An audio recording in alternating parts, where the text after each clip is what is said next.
सुर हुसैनी दास्तान 8 आतण ओरहांगे विया आऊं थी मरां मां पिथूं थींदियसि पेर ते हाय हाय करे हाय जीअण मूं न जुगाए पिरियनि तां पासो कयो।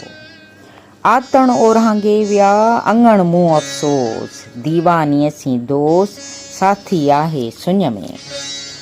आतण ओरहांगे विया पुठीअ तोॾनि ताण वेहम मुंद बंभोर में हुन पुछंदीअ हाण राय मंझि रिहाण हल त थिए ई होतसीं। आतण ओरहांगे विया करे कमीणी कीअं हाण घुरिजे हीअं त ॾिजे बाह बंभोर खे। आतण ओरहांगे विया पारी छॾे पोइ आरे जा उठनि ते हाय तां जॾी जोए की हले की हथ खणे की रिड़े की रोए को पुनुअ खे चोए त मुठीअ मातम आयो। ॼाणी सुञाणी मूंखे छॾे हलिया अदियूं वारी चन लए आऊं खूरे जीअं खाणी पाहण में पाणी हारियूं हारण आयो। ॼाणी सुञाणी मूंखे छॾे हलिया आऊं कीअं छॾियां पंहिंजो अदियूं वारियाणी भरियम जो पाणी सो केचिन कम न आयो। ॼाणी जे ॼातोम त पवंदो फ़ल्क फिराक जो अखर इरादत जो धुरियाई धोतोम पोइ तां कोन कयोम हूंद कशालो केच ॾे। वारो वञनि था सेण तुंहिंजा ससुई हेड़ा ॿारोचा कीन लहंदीअ के ॿिया। वारी वराए तो पंहिंजा न कया भोरी रंजाए हूंदन पईं हेतिरी जियां वारे वॻ ओठी थिया छुलंगियूं मथे तंहिं मारग पए पुरज़ा न थिए।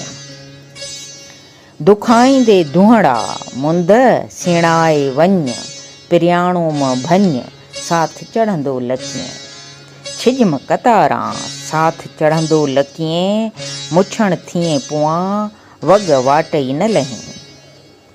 काजा कयाऊं वाई वारे विंगड़ी आयल तंहिं आऊं ॿोलीअ ॿाताड़ी कई। वाई वारे वंगड़ी ॿोली ॿी न कनि अला केच धणिन मूंसी पोइ मामरो।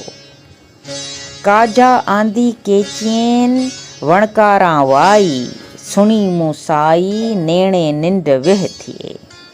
पुछियोई जा दोस्त तां पासे करे परहेज़ खे जिनी ॾिठो होत तिन दीन सभई दूर कया।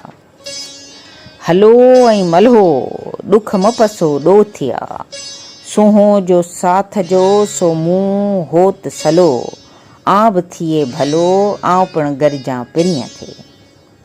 वाई मूंखे छपर म छॾे जा ॿारोचा पलीअ लॻी आहियां छोरी छिनी आहियां नीं निभाए नेजा छोरी छॾे छपरे केची कयम वञे जा पुन्हूं मुंहिंजो आसीं साथ सलामत नेजा मूं तां वड़ विञायो ऐं पंहिंजो वड़ करे जा जोगीअ को वेस करे सिघड़ी सार लहे जा। आर्याणी अब्दुल लतीफ़ चए मूं ते वहलो वर करे जा।